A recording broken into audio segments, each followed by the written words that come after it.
So I bought this P51 that is made out of wood. That's plywood under that paint right there. Yeah, it's a SAL 2/3 P51 powered by a 6-cylinder, and spoiler alert, these are not real. That's actually just aluminum pipe and a 2x4. It's powered by an inverted Ranger 446 cylinder. So you got 6 cylinders, they're upside down like this so that the pilot can see over the top of it. Produces about 200 horsepower. This thing will go somewhere around 140 knots, roughly 155, 160 miles an hour. Now, this one is not a kit plane, it's a plan-built plane, which means the gentleman that built this airplane, he passed away a few years ago. And you guys may have seen the video where I bought all 7 airplanes for $100,000 to keep the Cub for Silas, who's on the camera behind you. Unfortunately, after we filmed those videos, parts of the deal kind of fell apart. Myself and the estate were not able to come to final terms on it. However, I did end up purchasing this one. And the other airplanes, they are selling them. I'll put the link and the contact info for the person if you're interested in the other ones. I got the Cub, the Luscombe, that Jenny thing, the little tiny pup, which was awesome airplane, and a few other ones, the SE5. You can see all those videos there. Today, what I'm gonna do, we're just gonna go over it in detail to see if this thing can ever fly again and what it's gonna take to get it to fly. As you can imagine, getting an airplane started is way different than flying the airplane. Because getting it started, you're not taking off the ground, there's really no risk to it. Flying it, once those wheels leave the ground, you get over a certain speed, you're kind of putting it in your life in the hands of that and risking your life, and it's not comfortable. So yeah, we'll start here with the engine. Frankly, I feel pretty confident about the engine. It was rock solid. It was a new surplus engine from World War II.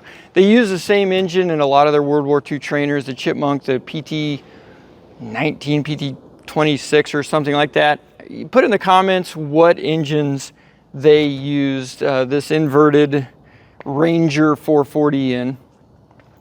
The propeller, yeah, I'm gonna wanna make sure this thing cycles, and I'm gonna need to look at the logbooks on it to make sure how old it is, when the last time it was checked, because after a certain amount of time, they all have to be checked for cracks and other things like that. The family that's selling it, they know some, but they weren't really involved in the build of the airplane. But the one person who does know a lot about this airplane, and you saw the lady on the video that helped me get it started, she knew the little trick to hold this right here, do this just right. She knows this airplane really well.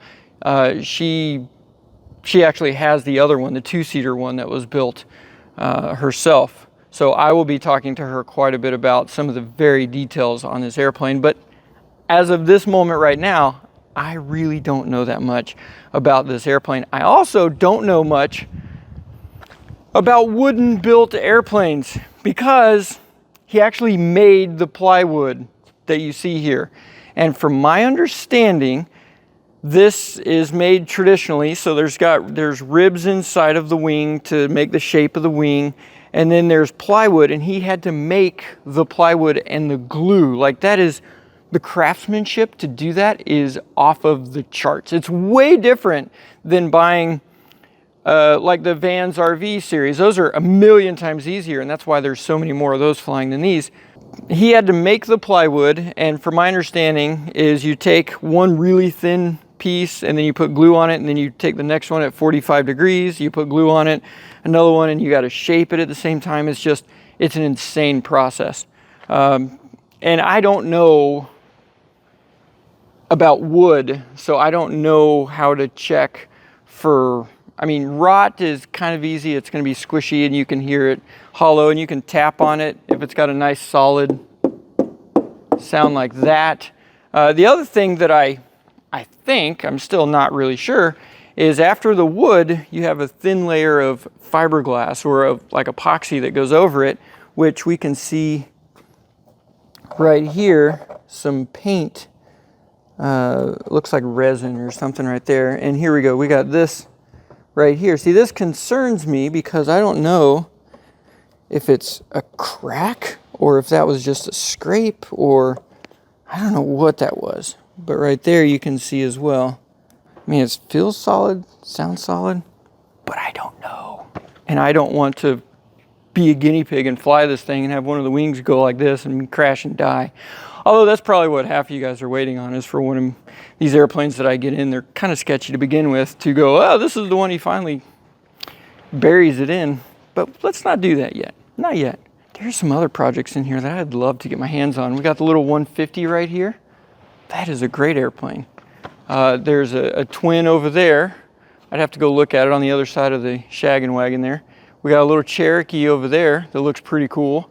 Those planes look like they're flying. That's a Civil Air Patrol airplane back there. I don't know whose little 120 or 140 that is. That's a nice little airplane. I mean, a jet. Yeah, that would be fantastic. This little blue airplane, that's pretty cool. And a Navion over here. That looks like a pretty nice Navion, actually. They got a lot of cool stuff here. Back to the airplane.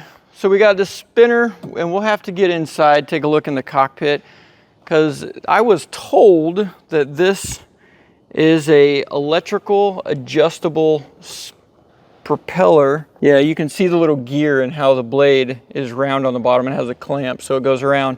And that's the other thing with these propellers. A lot of them had inspections that you had to do on the clamps to make sure the clamps weren't cracked or anything. So I know that's going to have to get checked. As far as gears and that kind of thing, yeah, of course we'll do the gear retract. Now on this one, what the builder did, which I actually liked, so he got this as a partially built kit. I don't know if just the fuselage was built or just the wings, or I don't know exactly what was already built, but he then spent 7 years building it till the first flight. But what he did on the landing gear, which I really appreciate, he got rid of the hydraulics and he made it an electric landing gear similar to the 310, and it's just a lot more dependable, a lot simpler to deal with, and they just bzzz, electric motor, bzzz, electric motor, that's it. You don't have to deal with all the hydraulic lines and everything else. The struts and everything, basic stuff, I'm not worried about that. These lines right here, I mean, we might want to replace those. But to get it home, I think they'll be fine because they still got some flexibility to them. They're not leaking. As you can imagine, this is also considered an experimental, which means any licensed A&P, that's FAA airplane talk for a licensed mechanic, can do this. It doesn't have to be a special inspection authorization airplane mechanic. The scoop down there, take a look at that. This one is functional, believe it or not. The oil cooler, just like on a real P51. So that is functional.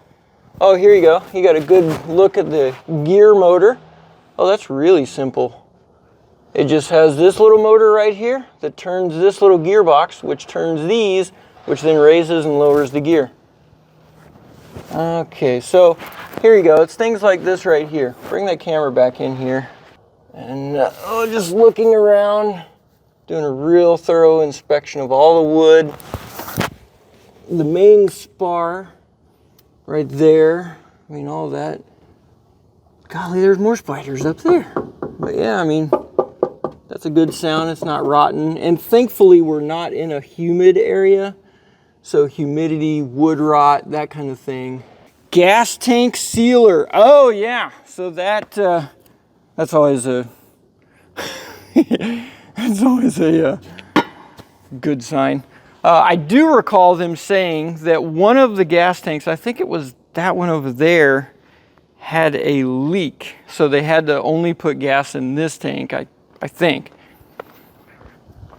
That's my understanding of the major issue with this airplane flying, is that the gas tank was leaking. And again, it's one of those things. I don't know how gas tank leaking with a wood wing, what effect does that have? I have no idea. And these are things I have to learn before I'm going to feel comfortable at all trying to get this thing flying. The lady, Andrea is her name, great lady. She's Actually, a very accomplished pilot, if you could tell that right away in the last video. She knew, come over and do this and do this. She does aerobatics and stuff like that. Super, super cool stuff.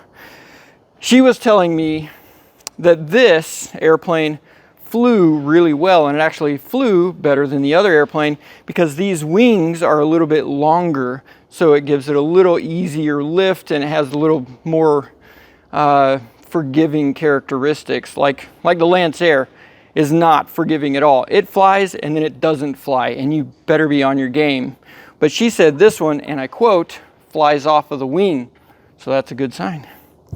But things like this right here, can you see that? So if I push down, it has just the slightest bit of give to it. And it's these little things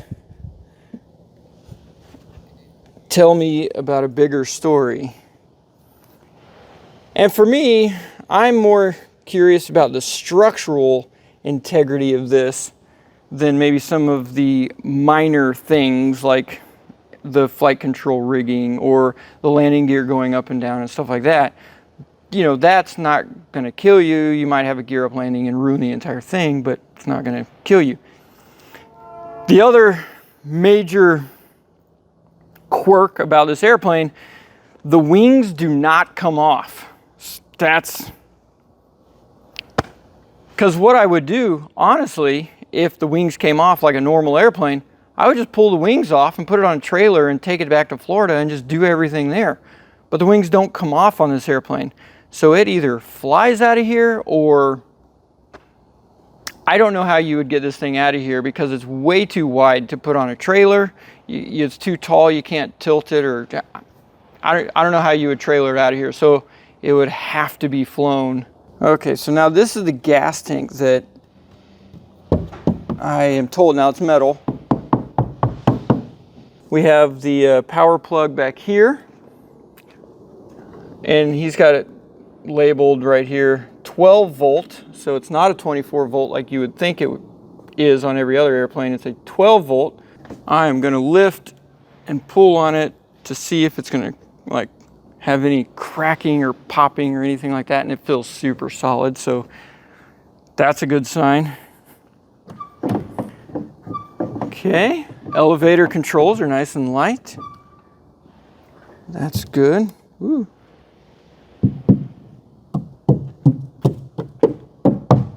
And the same with the tail right here. I'm going to wiggle that. Sucker is solid as a rock. It's not going anywhere. Is this wood too? Yeah. It is a little weird to me to think that the airplane's made out of wood, but the largest airplane, and it I guess never really flew, the Spruce Goose, it was also made out of wood. It was called spruce, even though it wasn't actually made out of spruce. It was made out of birch, I think. But there you go. We can call this the Spruce Eagle, maybe? I don't know. So this right here is the rudder trim right here. And I read about an airplane that had just been painted, and all the, you know, they got to take all this stuff off when they paint an airplane. And it crashed because this little piece of the rudder was kicked one way and out of adjustment, and they had to put full rudder in, and they still couldn't get enough authority in the airplane. And when they tried to land, it like landed sideways or something like that and crashed, and I guess it was pretty bad crash. Getting one started, that's the easy part. We can knock that out with some starting fluid, a little gas, and just fire the thing up, no problem. Getting one flying sometimes will take months and months and months, even years, to go through it all completely before anybody would feel safe, and it would be a nice airworthy airplane that will fly and land and fly again. That's what we want. Look at all the spider webs on this though. It's March, or it was March the last time I was here to look at it, and it's October. Look at all the spider webs, man. I don't know if you can see that on camera. Oh, and he's still under. Whoa, he's a big daddy. Look at him. Come on here, little buddy. I don't want to kill those guys because they eat mosquitoes and they don't bite people. SAL P51D is the model. It's kind of hard to see that in the camera. It was built by Jerry Sides. That's the gentleman that passed away. Date of manufacture 7 of 2017 was when this flew. So it's not really that old. A gross weight of 2,200 pounds, an empty weight of 1678. So frankly, you can't put much of anything in here. It's really heavy. There's not a lot of room for anything here in Texas. So this even has a retractable tail on it, just like the real P51. So it would go whoop and go up in there. That's pretty cool. But at the same time, it's experimental, which means a lot cheaper to do this stuff. And it slides back just like a real P51. Good night. They're all over this thing. You'll notice we've got all of our regular gauges, standard 6-pack. Well, not standard 6-pack, but pretty close. We got the regular flying gauges here.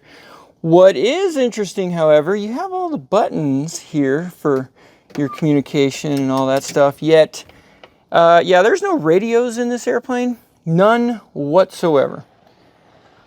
So Jerry was not a fan of transponders, of radios, of audio panels, none of that stuff. He kept it simple.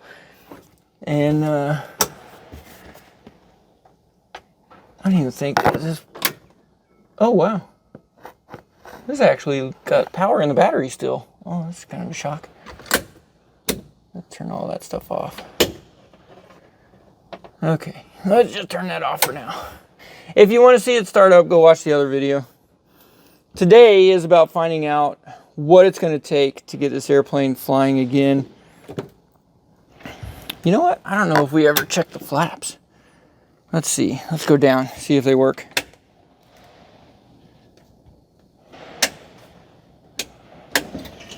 Oh, something's working. Yeah, there we go. On this side? Yeah. Okay, I don't want to drain the battery too bad. Oh yeah, they're not coming back up. Oh, there they go.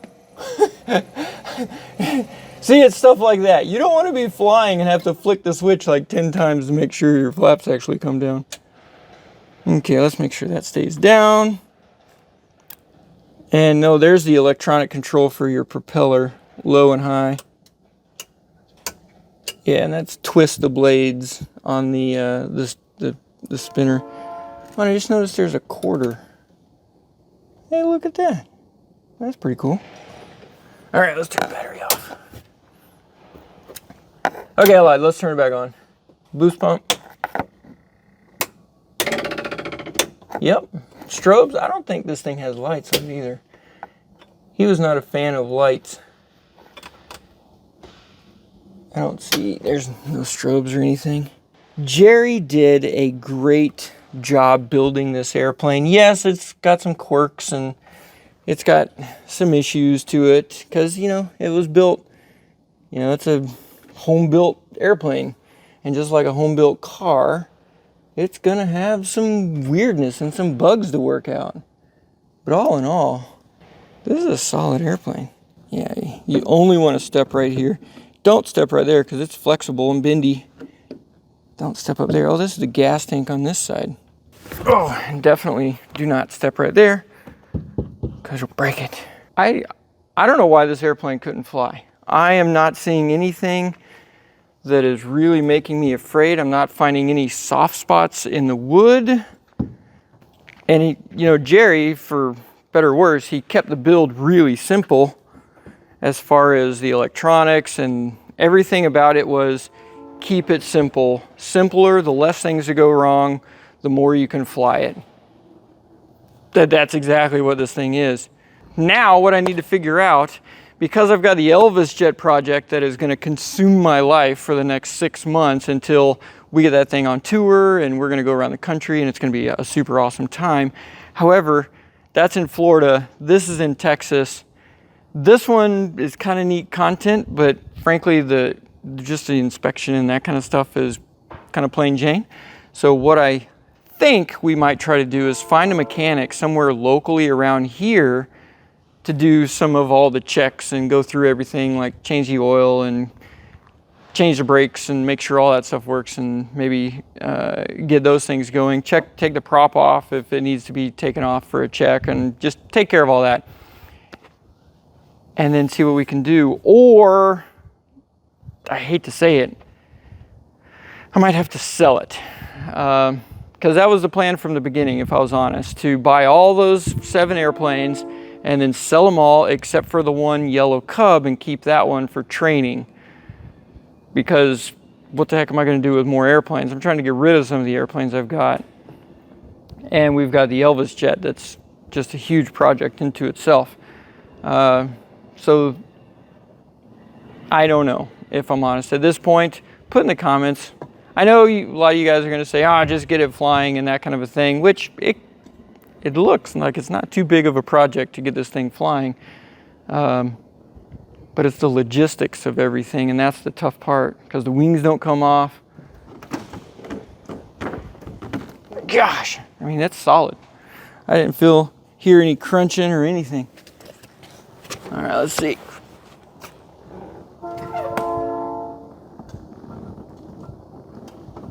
I mean, that is solid.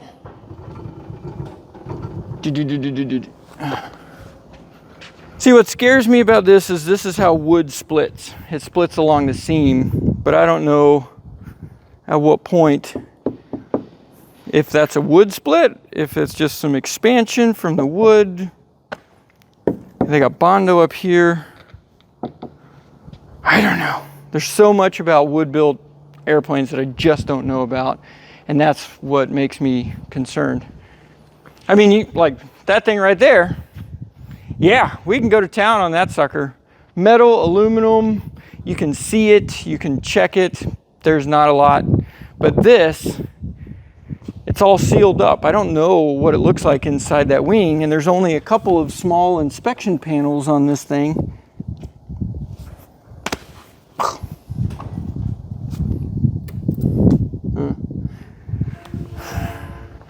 And it was all built with good hardware, actual aviation hardware from what I can tell.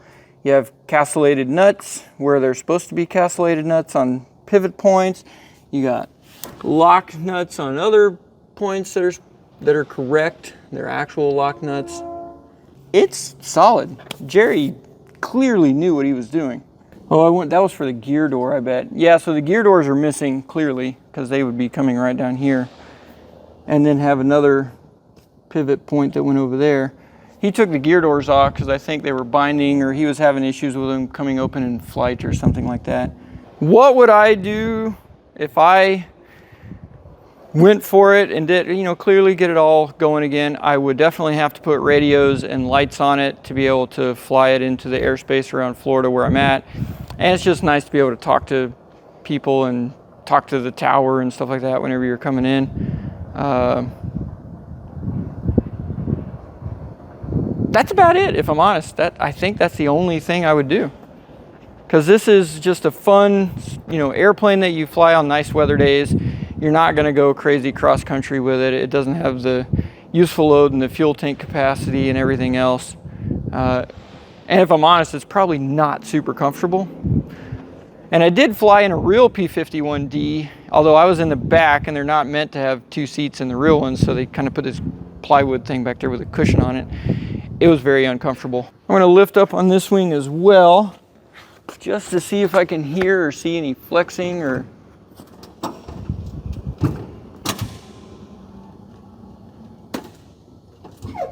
Oh, that one was crunchy a little bit more than the other side.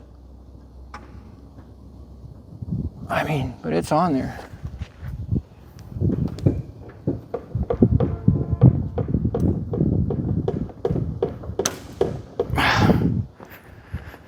Oh, if I'm going to hear any crunching or cracking, I want to do it on the ground. I would much rather hear it here than in the air doing 150 miles an hour.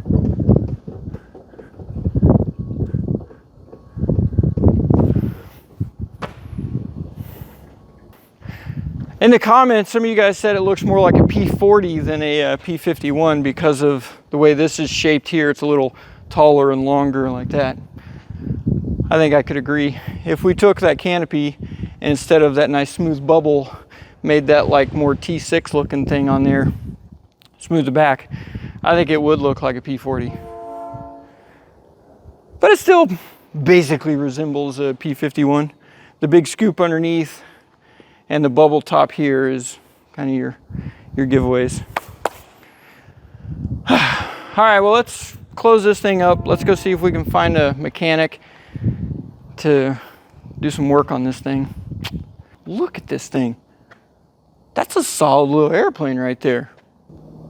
It's got older avionics in it. Hasn't flown for quite some time. I mean, maybe it has, I don't know. But older avionics, the interior, I mean, looks decent. Yeah, we may have to ask about this one. The Navion. These are really kind of cool airplanes. This whole canopy slides back. It's a 4-seater with a slide back canopy. And I'm noticing there's a lot of parts inside. So there's a gas can, a battery, some wrenches, Hornet and Wasp spray. Always need that. A wingtip. I thought I do recall. Yeah. So over here, yep. It's got a big dent right there. But it looks like he has the wingtip that goes on here. Huh. That one clearly has been flown not too long ago. It's nice and clean and neat. That's a good looking little airplane. I think it's an Aranca Champ or something, I think. But then this, come on. Citation Excel. Yes, please. Oh, come on now. Yeah, 140. This is a beautiful little airplane. Polished with the red nose. That is a sweet little airplane. Clearly that one flies. Civil Air Patrol airplane, or it was. That one's clearly good. Oh, I didn't even notice the ultralight in the corner. Come on, that would be cool. This, another fantastic airplane. Clearly looks like it flies. Oh, this was my first airplane, was one of these. Oh, interior, the seats are nice. Radios are pretty old. It has the quadrant on it, which is a little bit later model, with this amount of spider webs that are on it. That's always a good sign. And I spy, with my little eye, a Beech Baron 58. These are awesome airplanes. It's even got the ice boots here and there, and on the back, twin engine. Like this is legitimately a very cool, nice airplane. And it's got flat tires, and the struts are collapsed. There's an insane amount of dust and dirt on it with a huge number of spider webs. This has got Jimmy written all over it, and this black nose, it's got radar in there. And the scoops on top of the engines, that's for the intercoolers because it's turbocharged. Old avionics. Yeah, we're gonna need to go talk to him about this.